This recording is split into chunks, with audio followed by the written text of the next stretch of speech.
የተለየ ነገር እስካሁን ብዙ ጊዜ ያልታየም ያልተገለጠም ስለሆነ ብዙዎች መጥተው አልሰሩበትም አላዩትም። ቆንጆ ነገር ጠብቃለሁ። ያንን ደግሞ ለህዝቡ እናሳያለን። በሰው መጥተው እንዲጎበኝ ያው እኛ ምሳሌ እንሆናለን ብዬ ተስፋ አደርጋለሁ። እንግዲህ ወደፊት ከኔ ጋር ነውና ቆንጆ ነገር ታያላችሁ። አብራችሁ የረጻው ገምዘይ ወታስተ እሺ ኪታብ ነው ነገር ታምኑ አነታ ደክማዮ ደክማ ሰላም ሰላም አይስታውን ሙሪ እኒ ግርንዋሻ ከበሊስ አይስታው ከበሊ ቻጃም ቆይስቴ አንሳሪ ቢሆነ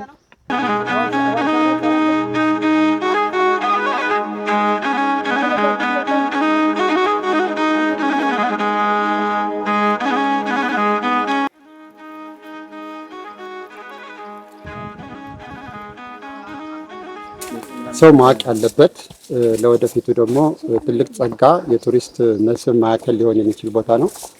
ይሄም ቦታ በተለያየ ድህረ ገጽ ላይ ስንመለከት ምንም ያልተመዘገበና ያልታወቀ ስለሆነ ቦታው በትክክል ማቅ ለሚገባው አካል ሁሉ መታወቅ አለበት። ከሀገራችን አልፎ በዓለም ደረጃ መታወቅ አለበትና ተፈጥሮ ለግሶ የሰጠው ጥሩ ጸጋ ያለበት ቦታ ነው። ከዚህም ባለፈ ሁኔታ አካባቢውን ወረዳው በደን እየተሸፈነ አድርጎ በጥሩ ሁኔታ እንክብካቤ እንዲያደርግ የሚመለከታቸው አካላት ሁሉ ማወቅ ስላለባቸው ነው እዚህ ቦታ ላይ ያመጣሁት። ከዚህም ባለፈ ሁኔታ ይሄ ቦታ ቀደምት የነበሩ አባቶች በነበሩበት ሰዓት ለጸበል ለፈውስ የሚጠቀሙበት ቦታ ስለነበረና አሁን ደግሞ እዚህ ቦታ ላይ ማገዝ የሚችሉ አካላት ካሉና በህብረተሰብ ተሳትፎ ወደ ትልቅ ገዳምና አድባር ሊቀየር የሚችል ቦታ ስለሆነ ይሄንን ለዓለማችን ህብረተሰብ እንዲታወቅ ለማድረግ ነው እዚህ ቦታ በዛሬው ዕለት እንግዲህ ይሄን ተራራ ጥሰን ብዙ መንገድ ተጉዘን የመጣ ነው። ለዚህ ታስቦ ነው። እናመሰግናለን። ደርሰናል። አሁን ወደ ቦታው እንሂድ። እሺ፣ አመሰግናለሁ። ግርንዋሻ ነው። ገብተናል። እዚህ ገብተናል። ይሄን ይመስላል ዋሻው። ምንም ያቆመው ከስር የያዘው ነገር የለም። ከላይ ተራራ ነው። ውስጡ ደግሞ እንደምትመለከቱት ዋሻ ነው።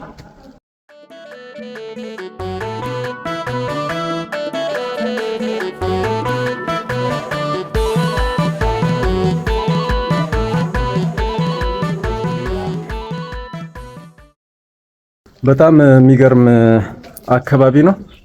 ጓንጓ ወረዳ ውስጥ ቻጃምቆይ የሚባል ቀበሌ ጃና የምትባል ገበያ ትንሽ የገበያ ያለበት አካባቢ ነው። ከላይ የሚወርደው ውሃ አለው እንደምንመለከተው። እዛ አካባቢ አብሮን የመጡ ልጆች አሉ። በጣም ይገርማል። ከላይ ያለው ደግሞ ድንጋዩ ነው፣ የተደራረበ ድንጋይ። ከድንጋዩ በላይ ደግሞ ሌላ ተራራ ነው፣ ዛፍ አለበት፣ ጫካ። እንዴት አድርጌ ርቀቱን ላሳያችሁ። አሁን የሚሄድበት ይሄኛው እንደዚህ ተራራ ነው። ከዚህ ደግሞ ዋሻ አለው። ይኸው ደረቅ አፈር፣ በጋ ከክረምት ዝናብ የማያገኘው አያችሁት? ይሄን አፈር ነው። ይሄው አፈር ነው እንግዲህ ክረምት አያገኘውም። እዚች ጋር ትንሽ እርጥበት አለች። ይሄንን አካባቢ ተመራማሪዎች የታሪክ አዋቂዎች ማወቅ አለባቸው፣ ማየት አለባቸው። ይሄው እዚህ ጋር ደረስኩበት። ከዚህ በኋላ ያለው ልነካው ነው በራሴ።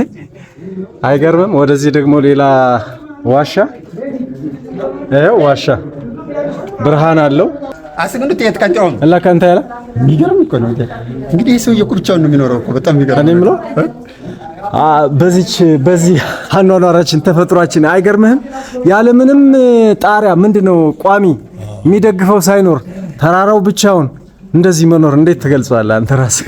በጣም የሚገርም ነው። ተፈጥሮን እንግዲህ ማድነቅ ካልሆነ በቀር እንዴት ተፈጠረ ማለት አይቻልም። አፈጣጠሩ የራሱን የቻለ ያው እንግዲህ ሳይንሳዊ ትርጓሜ ይኖረዋል። የሚያውቁት ሰዎች የሚተነትኑት ነው የሚሆነው እንዴት ዋሻ ይፈጠራል የሚለውን ማለት ነውና ይሄ ዋሻ እንደምትመለከተው በትልቁ በጥሩ ሁኔታ በልጽጎ ተሰርቶ እዚያው እንግዲህ እዚህ ዋሻ ውስጥ ትራዲሽናሊ ሰዎች እንዴት ቤት ሰርተው እንደሚኖሩ እያየን ያለው። አዎ አንድ ግለሰብ እንደሚኖር እዚህ ላይ ደግሞ በጣም የሚገርም ቤት አለ። ናየን እኮ ውስጡ ላይ ንብ ያነቡበት ነው። ተመሳሳይ ዋሻው ዳር ላይ ደግሞ አትክልት እያለሙበት ነው ያለ።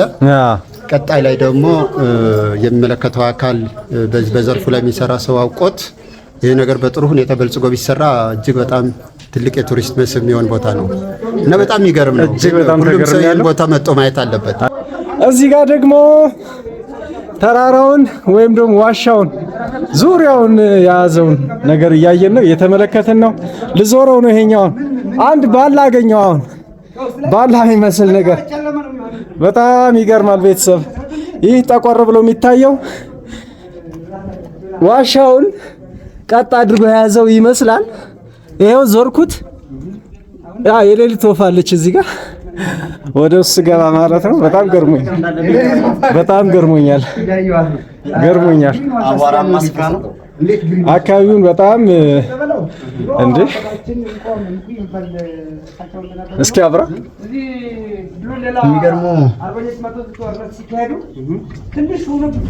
ምንድነው ለመንፈሳዊ ቦታ ራሱ ምቹ እኔ በጣም ገርሞኛል። አንድ ቦታ ላይ ብቻ ይታያል ያኛው አንድ ቦታ ላይ ብቻ እዚህ ላይ ብቻ ዙሪያውን የምንመለከታት ይችኛዋ መሬቱ ጋር የተገናኘች ድንጋይ አለች። ይሄ ምን ይባላል መሰለ? ድሮ ስንማር እንደተማርነው ሲሊንግ ይባላል። ሲሊንግ ማለት ከዋሻ ላይ የሚንጠበጠቡ ጥብጣቢዎች ከላይ የሚንጠበጠበው እና ከታች የሚንጠበጠበው አንድ ላይ ሲገናኙ ሲሊንግ ወይም ምሰሶ የሚባል ነገር ይፈጠራል። እና እንደዚህ አይነት ነገር ናቸው። በዋሻ ግን የጥንት አባቶቻችን የሚናገሩት ዋሻ መግቢያ በር ወይም መስኮት ይሉታል። እንደዚህ አይነት ነገር ነው።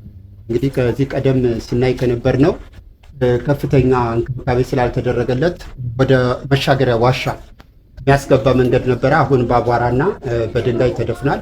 እዚህ አካባቢ ታየው ዋሻው ዋናው መግቢያ በር የነበረ ነው እና ከዚህ ዋሻ ወይም ደግሞ ከዚህ ወደ ሌላ ዋሻ መሄጃ አለ ማለት ነው። አዎ ብዙ መንገድ የምትሄድበት ነበር። የሚገርም ነው። አሁን ላይ እኔ እንኳን ካወቅኩት 5 ዓመት ነው። 5 ዓመት ላይ ስመጣ ታየበት ሁኔታ ያለ። ቀጣይ ግን ይሄ ቦታ ትልቅ እንክብካቤ ሊደረግለት ይገባል ነው የምለው። ያው መንፈሳዊ ሀብት መሆን ይችላል።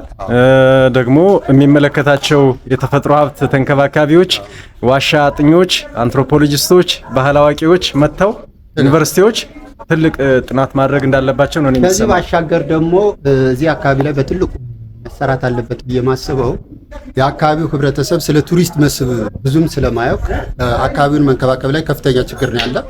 አሁን በዚህ ዋሻ አናት ላይ ያሉ አካባቢዎች የተፈጥሮ በጥሩ ሁኔታ የአካባቢ ጥበቃ ስራ መሰራት አለበት። ደኖቹ መጠበቅ አለባቸው። የውሃ ተፋሰስ ከዚህ በፊት ይሄ ውሃ ልክ እንደዚህ አልነበረም። በደንብ እዛ ጋር የሚወርድ በትልቁ ይወርድ የነበረ ምንጭ ነገር አለ። እንደ ፏፏቴ ይወርድ የነበረ ነው። ይሄ ቦታ አሁን ላይ ይሄ ከላይ ላይ ያለው የተፈጥሮ ጥበቃው ስራ ስላልተጠናከረ ነውና የተፈጥሮ ጥበቃ ስራው በሰፊው መጠበቅ አለበት። ሌላው ደግሞ እዚህ የዋሻው ገም ወይም የዋሻው ጫፍ ይታያል አይደል? በዚህ ዳር በኩል ያሉ ዋሻዎች ጥቃቅን ዋሻ መሰል ሰዎች በቀላሉ ሊኖሩባቸው የሚችልባቸው ቦታዎች ናቸው ያሉት እና እነዚህ በሙሉ ጥበቃ ቢደረግላቸው ጥሩ ነው። እንግዲህ የኛ የአገው ሕዝብ ጠቢብ ነው የምንለው አንዳንዴ እውነት ስለሆነ ነው እና ይህን ዋሻ ተጠግቶ ቀፎ አዘጋጅቶ ንብ እያነበ መሆኑን ይታያል። አየን እኮ ይሄ ብቻ አይደለም። ቀፎ አግኝተናል። እዚህ ዋሻ ውስጥ የሚኖረው ግለሰብ እዚህ ዋሻ ውስጥ ምን ያህል ቀፎ እንዳለ ገብተህ ማየት ትችላላችሁ። እዚህ ላይ በጣም በርካታ ቀፎ ነው ያለ። በተመሳሳይ እዚያኛው ዋሻ ላይ ደግሞ የተሰራውን ቤት ስታዩ እዚያ ውስጥ ደግሞ በርካታ ቀፎ ነው የምታየውና በጣም ደስ የሚል ነገር ነው ያለና ሰው ማወቅ አለበት። ሰው ማወቅ አለበት፣ መምጣት አለበት፣ መጎብኘት አለበት፣ መመራመር አለበት። እኔ እንደዛ ነው የማስበው። በተለይ ተመራማሪዎች በደንብ ተገኝተው ይህን ቦታ መመራመር። ሩቅ አይደለም ይሄ ቦታ። አካባቢውን እስኪ ለመምጣት እንዲመቻቸው ንገራቸው። አካባቢው ያው እንደሚታወቀው ይሄ ግርን የሚባለው ዋሻ የሚገኘው አማራ ብሔራዊ ክልላዊ መንግስት በአዊ ብሔረሰብ ዞን ጓንጓ ከሚባለው ወረዳ ላይ ከጓንጓ ወረዳ ላይ ወደ ዚገም መንገድ ከወጣን በኋላ ዚገም መንገድ ላይ ወደ 5 ኪሎ ሜትር ተጉዘን ከ5 ኪሎ ሜትር ላይ ወደዚህ ወደ ሰሜን ደቡብ ምስራቅ አቅጣጫ ይዘን ወደ ቻጃም ምስራቅ አቅጣጫ ይዘን የቻጃም ኳን ወይም የበዘላሃን መንገድ እንጓዛለን። በዘላሃ የምትባል ትንሽ ከተማ አለች። ያን አልፈን ብዙ ከተጓዝን በኋላ እጅግ በጣም ተፈጥሮ እየለገሰው በጣም በደን የተሸፈነ ትልቅ አርዲ የሚባል ወንዝ ያለበት አካባቢ በመስኖ የበለጸገ እጅግ በጣም አካባቢው በተዋበ ሁኔታ ነው የምንጓዘው። ወንዙ ዶንዶር ነው። አዎ በነገራችን ላይ መንገዱ ያጥርብናል። እዚያ ቦታ ግርን የሚባለውን ቦታ ለመድረስ ከዚያ ቻጃምኳ የሚባል ቦታ ላይ ከደረስን በኋላ ያው ተራራ ነገር አለች። ትንሽ ጉልበት ትጠይቃለች። በላልቶ ቀማምሶ መምጣት ይጠይቃል። ያችን ተራራ ወጠን ስንወጣ ይሄን ግርን የተባለውን ተፈጥሮ ጸጋ የሆነውን ትልቅ ዋሻ ነው የምናገኘውና ይሄን ዋሻ ማንኛውም ሰው መጥቶ መጎብኘት አለበት።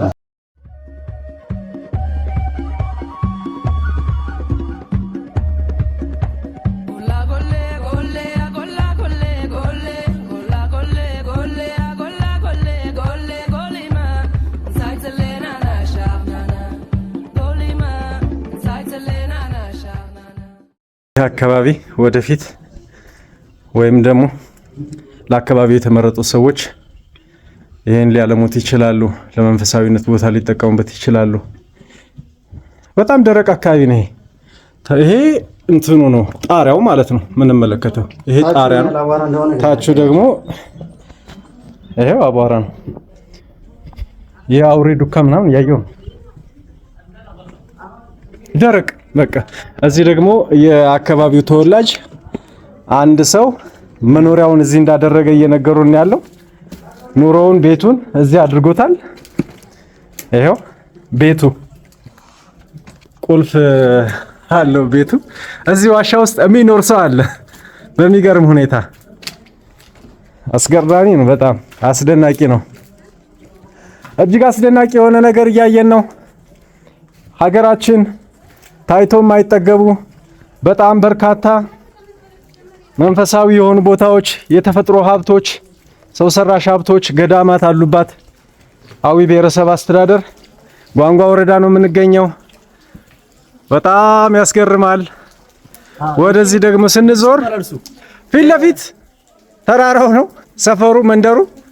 እዚህ ጋር ደግሞ ዋሻው ነው የንብ ቀፎ እዚህ ጋር አለ። እያየኸው ነው። አትክልት አለ እዚህ ጋር ያየው ጤና አዳም ጌሹ ጤና አዳም አለ እዚህ ዋሻው ስር ማለት ነው። ይሄው የንብ ቀፎ የባለቤቱ መሰለኝ እዚህ የሚኖረው ሰውዬ። እጅግ ይገርማል። እሳት አለ እዚህ ላይ እሳት እያነደዱ እዚህ ነው የሚኖሩት ማለት ነው። በጣም ይገርማል። እንዴት ብቻውን መኖር ቻለ የሚለው ነገር ደግሞ ሌላ ጥያቄ የሚፈጥር ነገር ነው። እጅግ ይገርማል። ቤት ውስጥ እየገባ ነው። ይሄ ዋሻው ነው። በባትሪ እያየን ነው። እስኪ አንድ አሳይኝ ወደዚህ። ይሄ ቀፎን አሳይኝ አንዴ። እዚህ ጋር ቀፎ ጋር አብራሪ። እነዚህ የንብ ቀፎ ናቸው። ባህላዊ የንብ ቀፎዎች ናቸው እዚህ የሚገኙት የሚታዩት ማለት ነው። ባህላዊ የንብ ቀፎ የሌሊት ወፍ አለ።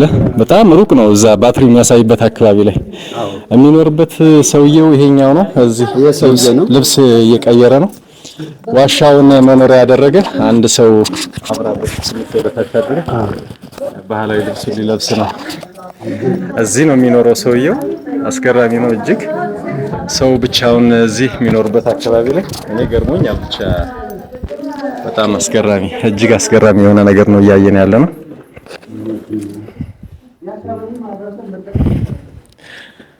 ይገርማል። የአካባቢውን ባህላዊ ልብስ እያወጣ ነው። ጃ ነው ከወንጨረ ጋር ልብስ ነው መሰለኝ። ላይ ነው ተቀይሯል። መልበቱ ብቻ ነው ተማምለር ተንተና በቃ ጀነተር ሲሆን ከና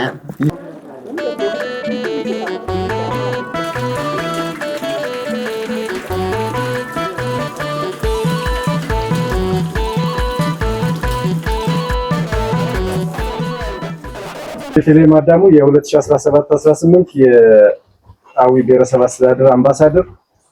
አሁን ዛሬ ግርም ዋሻ ላይ ተገኝተናል። ከጉዞ ጀምሮ ዋሻውን ጎብኝተናል፣ ጨርሰናልና እንዴት አገኘሽው? እንግዲህ ከመጀመሪያው ተነስተን በቅድሚያ የአድማስ ሲኒን ስራ አስኪያጅ አቶ መሰረት ወርቄን ለዚህ እድል ስለጋበዙን ከልብ አመሰግናለሁ። በመቀጠል እንግዲህ ከጉዟችን ጀምሮ በጣም አስገራሚ ነገሮችን እያየን የመጣ ነው። ቦታው ላይ ስንደርስም እንደዚሁ በጣም ታሪካዊ ቦታ ነው። ሁሉም ሰው መጥቶ እንዲያየው የምጋብዘው ቦታ ነው። የተለያዩ አፈታሪኮችን ሰምተናል። ያገኘነውም ነገርም አለ። ቦታው ላይ ይኖሩ የነበሩ ሰዎችም እንደነበሩ ሰምተናል። አሁንም ቢሆን አንድ ግለሰብ እንደሚኖር ማውቀናልና ቦታውም ለማህበረሰቡ ለጸበልነት ሲያገለግል እንደነበረም ብዙ ታሪኮችን የያዘ ነው። እሱንም ማውቀናል። እንግዲህ በጣም አስገራሚ ቦታ ነው። ሁላችሁም መጣችሁ እንደምትጎበኙት እርግጠኛ ነኝ። እሺ፣ ስሜ ትግስት ባንድገኝ እባላለሁ። ያው ሙያዬ በአዊ ባህልና ኪነ ጥበባት ቡድን በውዝዋዜ ዘርፍ ነው የምሰራው እና ኮሪዮግራፈር ነኝ። ዛሬ የግርን ዋሻን የመጎብኘት እድል አግኝተናልና ምን ተሰማሽ? እንደው ግርን ዋሻን ምን አስብሽ? እንደ አንድ ኮሪዮግራፈር እና አንድ ባህል አዋቂ ማለት ነው። ይህ ቦታ በጣም የሚገርም ቦታ ነው። በጣም ከጠበቅኩት በላይ በእርግጥ ጠብቄያለሁ አሪፍ እንደሚሆን፣ ግን በጣም መጎብኘት ያለበት በጣም ባህል ዘርፉ ላይ መሰራት ያለበት ነው። እንደ ውዝዋዜ ባለሙያነቴም ያው ብዙ ሙዚቃ ቪዲዮዎች ይሰራሉና እዚህ አካባቢ እየመጡ ቢቀረጹ እላለሁ። በጣም ደስ የሚል ቦታ ነው። እንደዚህ አይነት ቦታ እመጣለሁ ብዬ አስቤ አላቅም። ያው ውዝዋዜ ሲባል የሆነ ሜዳ ወይ የሆነ ነገር ነው እንጂ እንደዚህ አይነት ዋሻ ይኖራል ብዬ አስቤ አላቅም። ግን በጣም ገራሚ ቦታ፣ መታየት ያለበት ቦታ እና በጣም ያስገረመኝ ደግሞ እዚህ አካባቢ የሚኖር ሰው አለ። ቦታውን ስፋት፣ የቦታውን ውበት፣ አስደናቂነት ምን ተሰማሽ አንቺ? ምን ተደመምሽ? በጣም ያስገርማል። እኔ ለመጀመሪያ ጊዜ ነው። ከዚህ ቀደም የዳንጎላ ዋሻን የመጎብኘት እድል ገጥሞኝ ነበረ። እሱን አይቻለሁ። ግን ከዛ የተለየ ነው። ይሄ ከእንሳሮ ጋር ትንሽ የመቀራረብ እንትን አለው። ግን አሁን ይሄ ቦታው በጣም ያስገርማል።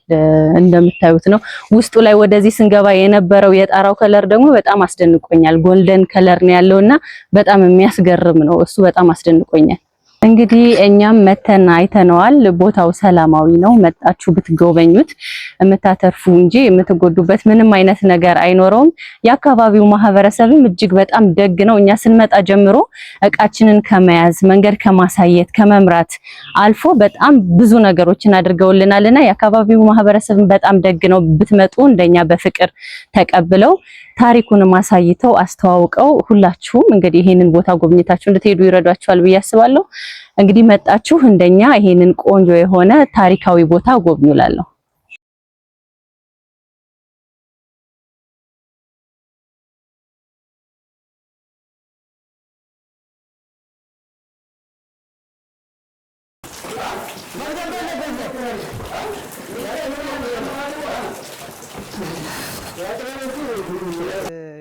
ከጎንጎ ወረዳ በአዊ ብሔረሰብ ጎንጎ ወረዳ አቻጃንቆ ቀበሌ ከግርን ዋሻ እንገኛለን። ያ እንግዲህ ተፈጥሯዊ ዋሻ ነው። በድሮ ታሌን ወረራ ዘመን አባቶቻችን ችግር ጊዜ ላይ ችግር ላይ ገብቶ ብዙ ችግር ላይ የቀረፉ ነው የሚገልጹን።